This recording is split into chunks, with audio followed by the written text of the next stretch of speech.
विधानसभा 2023 के चुनाव में आदिवासियों का पूरा आशीर्वाद मिला है, समर्थन मिला है। सरगुजा संभाग में कांग्रेस का सुपड़ा साफ कर दिए हैं, पूरी तरह से सफाया कर दिए हैं। बस्तर में भी 12 में से 8 सीट भारतीय जनता पार्टी ने हासिल की है। और वैसे आज़ादी के प्राथमिक दिनों में आदिवासी समाज जरूर कांग्रेस पार्टी के वोट बैंक के रूप में इस्तेमाल होता रहा, लेकिन जब श्रद्धेय अटल बिहारी वाजपेयी जी इस देश के प्रधानमंत्री बने तो उन्होंने जो छत्तीसगढ़ का जो ट्राइबल बाहुल एरिया है जो मध्य प्रदेश में था और इस ट्राइबल बाहुल इलाके का समुचित विकास हो, इसलिए छत्तीसगढ़ राज्य का निर्माण किया। उसके बाद भारत सरकार में पहली बार ट्राइबल समाज का समुचित विकास हो, इसके लिए भारत सरकार में आदिम जाति कल्याण मंत्रालय का गठन किया। आज पर्याप्त बजट आदिम जाति कल्याण मंत्रालय में है और मैं पिछले 20 साल सांसद था और मेरा सौभाग्य था कि अटल जी की सरकार में सांसद था, मोदी जी के सरकार में भी था, उनके प्रथम शासनकाल में राज्यमंत्री का भी दायित्व था। तो आदिम जाति कल्याण मंत्रालय से अपने क्षेत्र के विकास के लिए हमने बहुत पैसा लाया। और आज आदिवासी समाज ये भी जानता है कि अगर आदिवासी समाज का मान और सम्मान और विकास कोई कर सकता है तो भारतीय जनता पार्टी है। आज ये बताते हुए मुझे गौरव होता है कि जो देश का सर्वोच्च पद है महामहिम राष्ट्रपति का, उसमें भी आज आदिवासी समाज की एक महिला श्रीमती द्रौपदी मुर्मू राष्ट्रपति के पद पर विराजमान है। और ये काम कोई कर सकता है तो भारतीय जनता पार्टी ही कर सकता है। पिछले बार 2018 के चुनाव में निश्चित रूप से कांग्रेस पार्टी की लोक लुभावन जन घोषणा पत्र के कारण आदिवासी समाज थोड़ा भड़काव में आ गया था, लेकिन 5 साल में वो भूल सुधर गया। और इस बार जब हम लोग जाते थे क्षेत्र में चुनाव प्रचार के लिए तो सब बोलते थे अपनी भाषा में कि ये दारी नहीं ठगान, पिछले दारी ठगा दारी ने दारी नहीं ठगान। और इस बार नहीं ठगाए और जो 5 सालों में उनके साथ विश्वासघात हुआ वो वादा खिलाफी कांग्रेस पार्टी की सरकार ने किया, उसका मजा कांग्रेस पार्टी को चखाया। जी मुख्यमंत्री जी, मैं संजय पांडे दैनिक अमृतसर से इधर से मुख्यमंत्री जी 25 तारीख को 2 साल का किसान का बकाया बोनस देंगे क्या? पहला सवाल। दूसरा सवाल, किसानों को लेकर आप लोगों ने पहले ही कैबिनेट में जांच की घोषणा का वादा किया था, मुख्यमंत्री जी इसके बारे में प्रकाश डालेंगे? देखिए, हमारे चुनावी घोषणा पत्र मोदी की गारंटी में हमारी पार्टी ने ये आश्वासन दिया है कि 2 साल जब हम लोग सरकार में थे 15 वर्ष, तो 2 साल का बोनस नहीं दे पाए थे।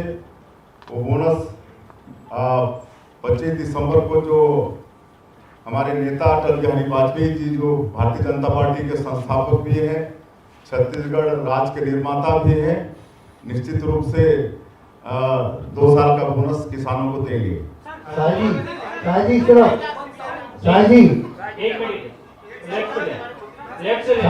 एक एक करके बोले तो। शाहजी, मैं दामू बोल रहा हूँ। शाहजी, आपकी सरकार से शराब आंदोलन शुरू हुए थे और पूर्ववर्ती सरकार ने शराबबंदी को बंद नहीं किया। अब फिर बीजेपी की सरकार है, क्या शराबबंदी को बंद करेंगे क्या?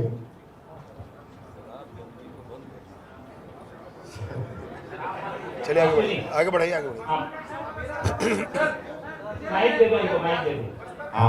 मेरा सवाल विजय जी से है। विजय भैया, आपसे सवाल है मेरा ये। अरे पीएम आवास को लेकर के आपने विषय सबसे पहले आपने उठाया था कवर्धा में, तो पीएम आवास को लेकर के भाजपा ने फॉर्म भरवाए थे। उन फॉर्म्स को जो आपने कलेक्ट किया था पीएम आवास आंदोलन के लिए, उन फॉर्म का क्या होगा? क्या उन फॉर्म को लेकर के आगे कार्रवाई होगी? क्योंकि अभी आपने कैबिनेट में 18 लाख मकानों की स्वीकृति दे दी, तो जो फॉर्म भाजपा के समय भरे गए थे उनका क्या? उसमें आप देखेंगे जो प्रधानमंत्री आवास की प्रतीक्षा सूची थी, उस प्रतीक्षा सूची के लोगों के फॉर्म भराए गए थे। बहुत कम फॉर्म, हमारे पास 7 लाख लगभग आवास के फॉर्म आए थे। अभी तो 18 लाख आवास, प्रतीक्षा सूची भी ले ली गई पूरी, और आगे और माननीय मुख्यमंत्री जी आपको बताएंगे सारी सूचियों पर काम हुआ है। वो फॉर्म जो प्रतीक्षा सूची वाले थे उन्होंने भर करके हमको दिया है, वो हमारे पास रखा है। अगर हमारी सरकार ना आती तो फिर हम आंदोलन करते, परंतु आज जनता के आशीर्वाद से सरकार है, और इसलिए आदरणीय मुख्यमंत्री जी उस विषय में विस्तार से आपसे और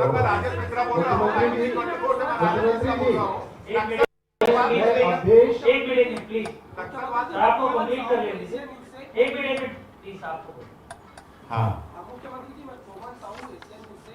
सर बहुत सारे किसान आप लोग की तरफ देख रहे हैं क्योंकि आप लोगों ने वादा किया था कि 21 क्विंटल जो धान खरीदेंगे और 31 रुपये पैसे देंगे, तो बहुत सारे किसान ऐसे हैं जो आपकी तरफ देख रहे हैं सर, तो उन लोग के लिए क्या कुछ आप लोग लेके आए हैं, क्या कुछ निर्णय लिया है? मैं कह चुका हूँ कि मोदी की गारंटी में जो भी वादा हमारी पार्टी ने छत्तीसगढ़ की जनता से किया है वो 100% उसका पालन होगा। मुख्यमंत्री जी इधर मैं अवधेश मलिक प्रेस से इधर, शायद मेरी आवाज आप तक पहुंच रही होगी, चेहरा ना दिखे तो। मैं आपसे सिर्फ एक सवाल पूछना चाहता हूं कि आप as a tribal chief minister, tribals को लेकर एक जो मेजर प्रायोरिटी रहेगी आपको, वो क्या होगी? देखिए, वैसे तो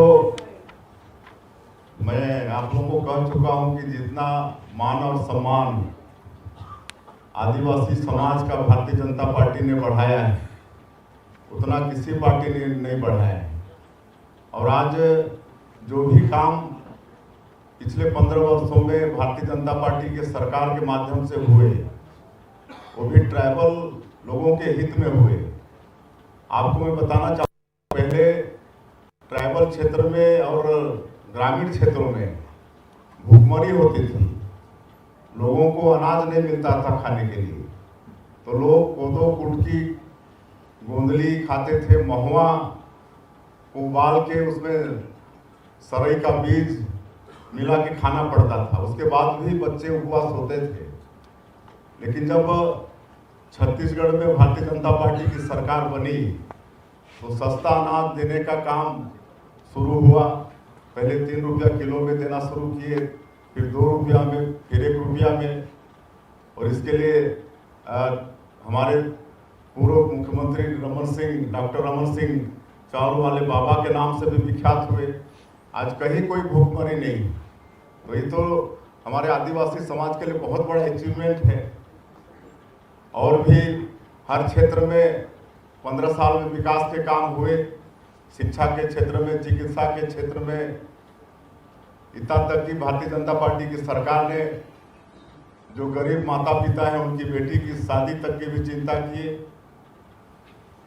और हम तो कहते थे कि मतलब इतना काम किए कि बच्चा जब माँ के गर्भ में है तब से लेकर मृत्यु तक सरकार कोई ना कोई योजना चलाकर उनका सेवा करने का काम की। इसमें ज़्यादा आदिवासियों को तो लाभ हुआ है।